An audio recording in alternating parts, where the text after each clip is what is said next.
Est-ce que tu crois en toi? Est-ce que tu crois en tes capacités, en tes possibilités, en tes objectifs, en tes rêves? Est-ce que tu penses que tu pourras réaliser tes rêves? Bonjour et bienvenue sur Choisir de s'épanouir. On se retrouve aujourd'hui pour ce premier podcast du mois de février. Ce mois-ci, la thématique que j'ai choisie, c'est croire en soi. J'ai le sentiment que croire en soi, c'est comme ouvrir une porte, et même ouvrir 1000 portes. Quand on n'y croit pas, on ne voit pas les opportunités, on ne va pas vers les opportunités, on ne va pas oser demander certaines choses, donc on ne crée pas les opportunités non plus. Croire en soi, crois-moi, ça change tout. Qu'est-ce que signifie croire? J'ai regardé, comme souvent dans le dictionnaire Larousse, la définition de croire qui semble correspondre à notre sujet du jour, c'est tenir quelque chose pour véritable, vrai, vraisemblable ou possible. J'adore cette définition. On voit bien qu'il y a plusieurs niveaux dans le fait de croire. Premier niveau, tenir quelque chose pour véritable, pour vrai. C'est une croyance qui est forte, c'est une certitude. Le deuxième niveau, c'est vraisemblable. On y croit toujours, mais beaucoup moins. C'est une croyance qui est moins ancrée. Le dernier niveau, c'est possible. Là, c'est vraiment ouvrir la porte, mais sans être sûr de pouvoir la franchir. On sent bien qu'on est loin de la certitude, mais dans le mot possible, il y a au moins une porte ouverte, ou en tout cas aucune porte fermée. Et ça change tout. D'ailleurs, croire vient du latin et signifie avoir confiance. J'aime beaucoup cette définition parce qu'on voit qu'il y a différents niveaux de confiance. Et finalement, tu peux le vérifier en pensant aux différents rêves que tu as actuellement. Imaginons qu'un de tes rêves est de faire un voyage dans un certain pays. Peut-être que tu as beaucoup de facilité à t'imaginer réaliser ce rêve car tu sais que tu as déjà réalisé des choses similaires. Tu sais que c'est dans tes capacités de voyager, dans ton budget, suivant le rêve, et que tu vas réussir à le matérialiser. Tu as sûrement d'autres rêves qui te paraissent peut-être plus grands, ou en tout cas plus loin de la personne que tu es actuellement, de ce que tu as déjà réalisé, de ce que tu te crois capable aujourd'hui. Tu as sûrement du coup plus de mal à imaginer qu'ils vont se réaliser. Il y a peut-être effectivement un chemin plus grand entre toi et ces rêves aujourd'hui, plus de compétences à acquérir, de temps ou d'argent à investir. Mais en tout cas, sache que si tu y crois, tu vas déjà beaucoup t'en rapprocher et en tout cas au moins les rendre possibles. Tant qu'on y croit, on ne va pas abandonner au premier blocage, à la première peur, à la première pierre. On garde le regard non pas par terre, focalisé sur le blocage, mais un peu plus loin, un peu plus haut, centré sur l'objectif. Si on se concentre, on arrive déjà à le visualiser. Il est déjà là. Finalement, un rêve, c'est ça. Ce sont des images qui arrivent et qui nous font vibrer, sourire. On sent que notre cœur scintille. Je ne peux pas te garantir que tu pourras tous les réaliser, mais je peux déjà te dire que si tu n'y crois pas, ils ne se réaliseront pas. C'est un peu comme le slogan de la Française des Jeux. 100% des gagnants ont tenté leur chance. Si tu te dis que tu ne peux pas publier ce livre, tu ne vas pas essayer. Du coup, tu ne vas pas chercher les idées, tu ne vas pas trouver un éditeur, tu ne vas pas aller faire toutes ces étapes-là parce que tu n'y crois pas. Donc dans ta tête, tu te dis que c'est du temps de perdu, que tu vas sûrement te faire rejeter, ridiculiser, et donc fatalement, il ne va rien se passer. Parce qu'il n'y a aucune chance, mais vraiment aucune, que tu ne parles à personne de ton idée de livre, que tu ne travailles absolument pas dessus, mais qu'il y ait un beau matin un éditeur qui vienne sonner à ta porte et te dire: vous savez quoi? Je sens que vous avez envie d'écrire un livre. Eh bien, je vais l'éditer. Je vous donne même tout le budget nécessaire. Je n'ai rien vu de ce livre, puisque vous ne l'avez absolument pas écrit, mais je sens que ça va marcher. On est d'accord? Ça n'arrivera pas. Croire en soi, c'est donc ouvrir beaucoup, beaucoup de portes. Se reconnecter avec ce qui est important pour soi, ce qu'on ne pensait pas possible. Même si on peut avoir des limites, elles sont temporaires. L'être humain est très puissant et pourtant on se limite souvent à une certaine carte, un certain espace-temps, à une certaine ville, à une certaine grandeur d'objectifs ou de rêves, parce qu'on a l'impression que ce que l'on voit, ce que l'on perçoit, ce que l'on vit, ce sont les limites de notre carte, et qu'il y a des gens qui vont plus loin. Il y a des gens même qui sont déjà allés sur la Lune, il y a des gens qui sont présidents, qui sont devenus sportifs. On a bien conscience de ça, qu'il y a des gens qui réalisent leurs rêves. Mais on peut avoir tendance à penser que c'est parce qu'ils sont différents et qu'ils ont plus de capacités, plus de compétences ou de chances, que notre carte à nous, elle est plus petite, que les possibilités, elles sont moins grandes. On ne peut pas aller aussi loin. Pourtant, c'est entièrement faux. On peut tous réaliser nos rêves, même les plus fous. Ce qui te sépare peut-être des gens qui marchent vers leurs rêves sont tes croyances. Les croyances, c'est ce qui dirige notre vie. On a des croyances sur absolument tout. J'ai déjà fait des podcasts sur ce sujet. On a des croyances sur la vie, la maladie, l'environnement, la religion, l'alimentation, le voyage, la politique, etc. Évidemment, on a des croyances sur soi. Des croyances plus ou moins limitantes. Finalement, une croyance qui est limitante, c'est une croyance qui ferme des portes dans la vie réelle ou au moins en soi, ce qui équivaut finalement à la même chose.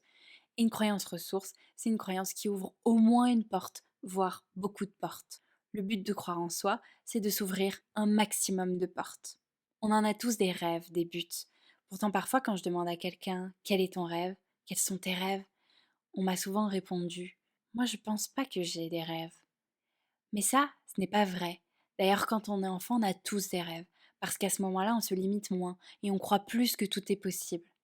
Un adulte qui est déconnecté de ses rêves, c'est parce qu'il pense qu'ils ne sont pas réalisables. Il est tellement certain, il croit tellement fort que ce n'est pas possible, qu'il s'en coupe et ne cherche pas du tout les moyens concrets pour essayer de les atteindre. C'est parce qu'il a des peurs, des croyances limitantes qui lui disent non, non, ça, n'y pense même pas, ce n'est pas possible pour toi, tu ne peux pas y arriver. Mais c'est absolument faux. Alors, quels sont tes rêves? Pourquoi croire en soi?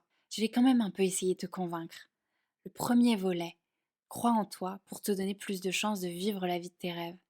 Croire en soi, c'est déjà ouvrir un champ des possibles qui est infini, qui est à la fois à 360 degrés, qui est en haut, en bas, qui est dans tous les espaces. Croire en soi et donc par extension croire en ce qui est important pour soi, croire en ce que l'on voudrait réaliser. C'est un cadeau énorme et c'est un cadeau que je pense que souvent on ne se fait pas.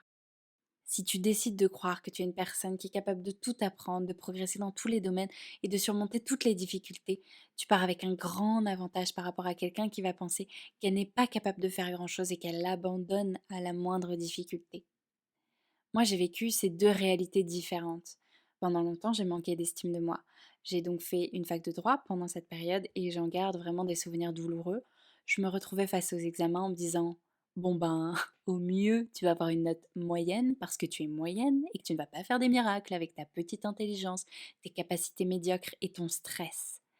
Et évidemment, il n'y a pas eu de surprise. Je n'ai pas fait de miracle parce que je ne croyais pas en moi, ni en mes capacités, ni en ma mémoire. J'avais l'impression que j'allais facilement atteindre mon plafond de verre, mes limites, et qu'au meilleur de mes capacités, je ne pourrais produire qu'un écrit moyen. Je me suis fermé des centaines de portes. Je t'invite d'ailleurs à voir quel est ton propre exemple, quelle est là où les situations où tu t'es limité en ne croyant pas en toi. Aujourd'hui, ma réalité, elle a changé parce que je crois en moi. Il y a une partie de moi qui voudrait revivre une session d'examen aujourd'hui et voir ce que je pourrais faire. Je suis intimement convaincue qu'en révisant le même nombre d'heures, j'aurais eu des résultats bien différents.